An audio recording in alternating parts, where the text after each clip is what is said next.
ஆந்திராவில் இருக்கின்ற பவன் கல்யாணுக்கும் தமிழ்நாட்டிற்கும் என்ன சம்பந்தம்? உத்தரப்பிரதேசத்தில் இருக்கின்ற யோகிநாத்துக்கும் தமிழ்நாட்டுக்கும் என்ன சம்பந்தம்? ஒரு அரசியல் சார்ந்து அரசியல் நிலப்பாடோடு இந்து சமய அறநிலையத்துறை என்பது அறம் சார்ந்த ஒரு துறை. அறம் என்றாலே அதில் ஒழுக்க நெறியை போதிப்பதுதான் அறத்திற்குண்டான பணி. திருக்கோயில்கள் அந்த காலத்தில் கோயில் இல்லாத ஊரிலே குளமில்லாத ஊரிலே குடியேற வேண்டாம் என்பார்கள். மனிதனை ஒழுக்கப்படுத்துவது. ஆனால் இவர்கள் நடத்துகின்ற இந்த மாநாடு என்பது இனத்தால் மதத்தால் மொழியால் பிளவுபடுத்துகின்ற சூழலை ஏற்படுத்துகின்ற ஒரு மாநாடு. ஆகவே துறையினுடைய கடமை ஆன்மீகத்தை இந்து சமய அறநிலையத்துறையின் சார்பில் ஆன்மீகம் சார்ந்து வருகின்ற பக்தர்களுக்கு தேவையான அடிப்படை வசதிகளை ஏற்படுத்தி தருவது, ஆன்மீகத்துள்ள நெறிகளை மக்களிடம் பக்தர்களிடம் கொண்டு சேர்த்து மேலும் அவர்களை ஆன்மீகவாதிகளாகவும் ஒழுக்கமுடையவர்களாக மாற்றுவது, இறையன்பர்களுக்கு தேவைப்படுகின்ற அனைத்து வசதிகளையும் செய்து கொடுப்பதுதான் துறையினுடைய பணி. அந்த பணியை நாங்கள் முழுமையாக நிறைவேற்றுவதால் தான் எந்த காலத்திலும் இல்லாத அளவிற்கு 117 திருக்கோயில்களுக்கு இதுவரையில் முருகர் திருக்கோயில்களுக்கு இந்த ஆட்சி ஏற்பட்ட பிறகு குடமுழுக்கை நடத்தியிருக்கின்றோம். 136 திருக்கோயில்களை குடமுழுக்கிற்கு திருப்பணிகளுக்கு எடுத்துக்கொண்டிருக்கின்றோம். பெருந்திட்ட வரைவின் காரணமாக எடுத்துக்கொள்ளப்பட்ட 846 பணிகள் 1046 கோடி ரூபாய் செலவில் இதுவரையில் வரலாற்றில் இல்லாத அளவிற்கு முருக பக்தர்களுக்கு அதிசயிக்கின்ற வகையில் இன்றைக்கு திருப்பணிகளை மேற்கொண்டிருக்கின்றோம். பழனியிலே எடுத்துக்கொண்டால் இந்த ஆட்சி வந்த பிறகுதான் பழனியிலே குடமுழுக்கு நடத்தப்பட்டது.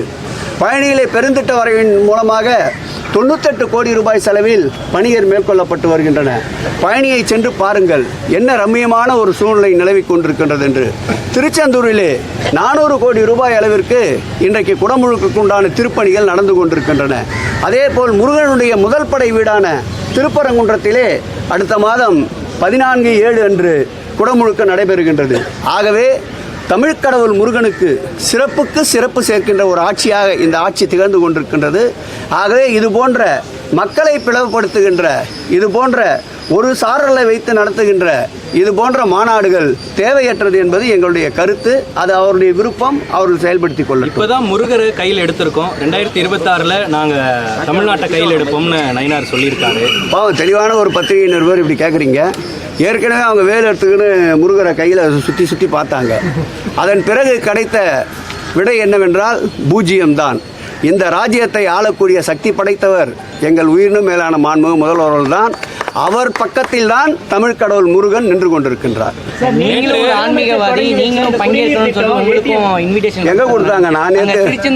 நான் ஆக்கப்பூர்வமான பணிக்கு திருப்பரங்குன்றத்திற்கு சென்றிருந்தேன். அங்கே கையில் இருந்த ஒரு நோட்டீஸை தந்தார்கள். முருகர் படம் இருப்பதால் அதை நான் பெற்றுக்கொண்டேன். சார், நேற்று முதலமைச்சர் அந்த 50 இடங்கள்ல குடிநீர் ஏடிஎம் தொடங்கி வச்சாரு. வடசென்னைக்கு உட்பட்ட 4 இடங்கள்ல அது முறையாக சரி செய்யப்படும். எப்பொழுதுமே ஒரு புதிய திட்டத்தை தொடங்குகின்ற பொழுது சிறு சிறு குறைபாடுகள், சிறு சிறு இது போன்ற சச்சரவுகள், தொந்தரவுகள் இருக்கும். எந்த விதமான குறைகள் இருந்தாலும் எங்களுடைய கவனத்திற்கு கொண்டு வந்தவுடன் அதை நாங்கள் குறை சொல்வதாக எடுத்துக்கொள்ளாமல் நீங்கள் சுட்டி காட்டுகின்ற அந்த குறைகளையும் நிறைவு செய்வோம்.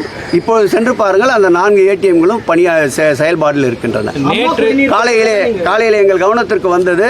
உடனடியாக சம்பந்தப்பட்ட துறை அதிகாரிகளோடு தகவல் தெரிவித்து எங்களுடைய மாநகராட்சி மாமன்ற உறுப்பினர் நேராக அந்த பகுதிக்கு சென்று தற்போது மக்கள் பயன்பாட்டில் இருக்கின்றனர். அம்மா குடிநீர் திட்டத்தை தான் நீங்கள் ஸ்டிக்கர் ஒட்டியிருக்கீங்க அப்படின்னு சொல்லி அதிமுக விமர்சனம் பண்ணுறாங்க. இந்த திட்டத்தை இதை மக்கள் தான் ஏற்றுக்கொள்ள வேண்டும்.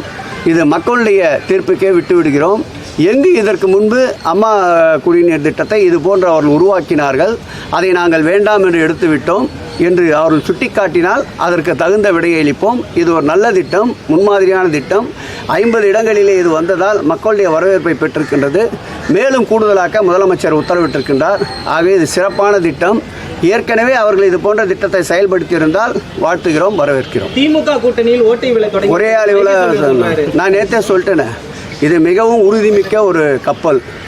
இந்த கப்பலை செலுத்துகின்ற மாலுமி பல்வேறு புயல், பூகம்பங்கள், மின்னல் இது போன்ற பலவற்றை சந்தித்து திறமையாக இந்த கப்பலை திராவிட முன்னேற்ற கழகம் என்ற இந்த கப்பலை கரைக்கு கொண்டு வந்து சேர்த்து புனித ஜார்ஜ் கோட்டையில் ஆட்சி செய்து கொண்டிருக்கின்றார்.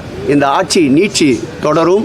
2026ஆம் ஆண்டும் இந்த திறமை மிக்க மாலுமியால் இந்த கப்பல் எப்படிப்பட்ட கடல் முரணாக இருந்தாலும் கடல் அன்னையை அரணாக ஆக்கி இந்த ஆட்சி தொடர்வதற்கு எல்லாம் வல்ல முருகன் எங்கள் முதல்வரோடு துணை இருப்பார்.